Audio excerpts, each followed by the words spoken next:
ఈరోజు పేదల సేవలో పింఛన్ల పంపిణీ చామవరం నాకు ఎప్పుడూ గుర్తుంటుంది. నాకు మొదలు తారీఖు వస్తానే గుర్తొచ్చేది పేదలకి ఏం చేయాలి, ఎట్లా మిమ్మల్ని పైకి తేవాలని ఆలోచిస్తాను. అదే సమయంలో ఈ తుని నియోజకవర్గం ఒకప్పుడు తెలుగుదేశం పార్టీకి కంచుకోట.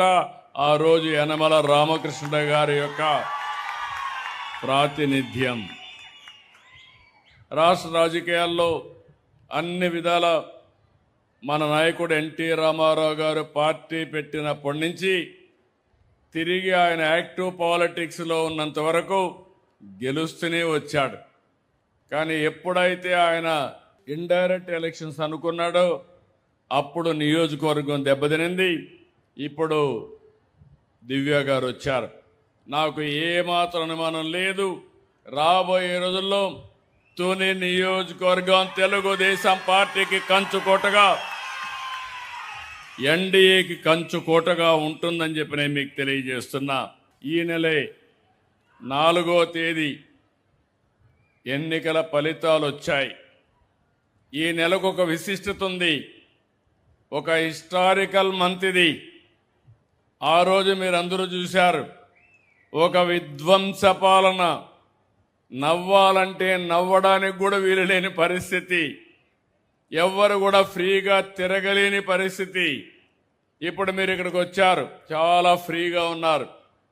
ఆ రోజు మనుషుల్ని మొబిలైజ్ చేసి చుట్టుపక్కల ఫెన్సింగ్ వేసి ఎవరు పోకుండా పట్టుకొచ్చి అవసరం కందకాలు కూడా తవ్వి బలవంత మీటింగ్ పెట్టే పరిస్థితికి వచ్చారు. మీ మనసుల్లో మేము ఉండాలి, కానీ బలవంతం చేస్తే ఎవ్వరూ సహించరని మరొక్కసారి మీ అందరికీ తెలియజేస్తున్నా.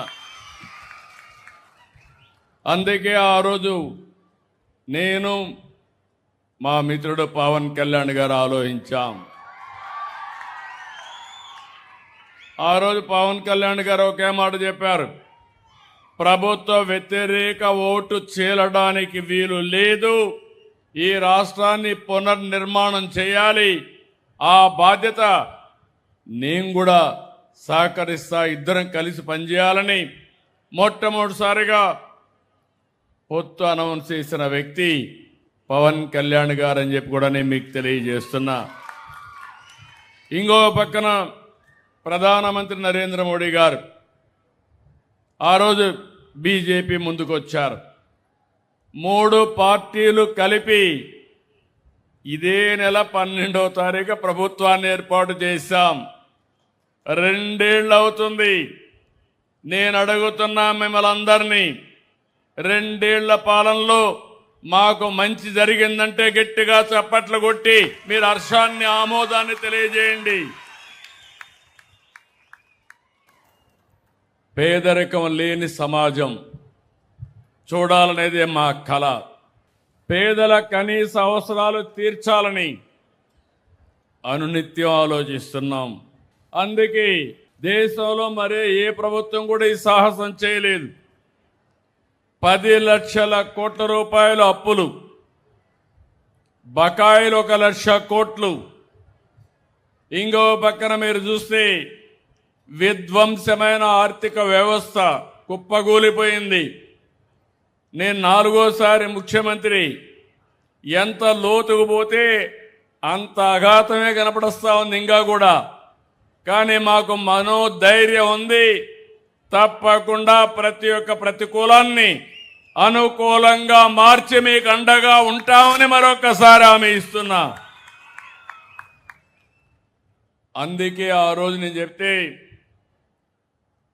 పింఛన్లు పెంచుతాం, పింఛను ఏప్రిల్ నుంచి, నేను ముఖ్యమంత్రి అయింది 12వ తారీఖు ఈ నెల, ఏప్రిల్ మే కూడా కలిపి మీ అందరికీ పింఛన్లు బకాయిలు కూడా ఇచ్చిన ఘనత ఎన్డీఏ ప్రభుత్వాన్ని.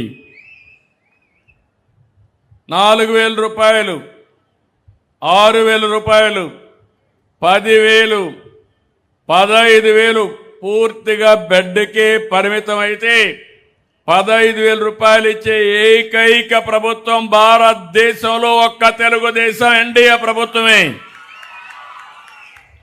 Please subscribe to Leo News for more videos.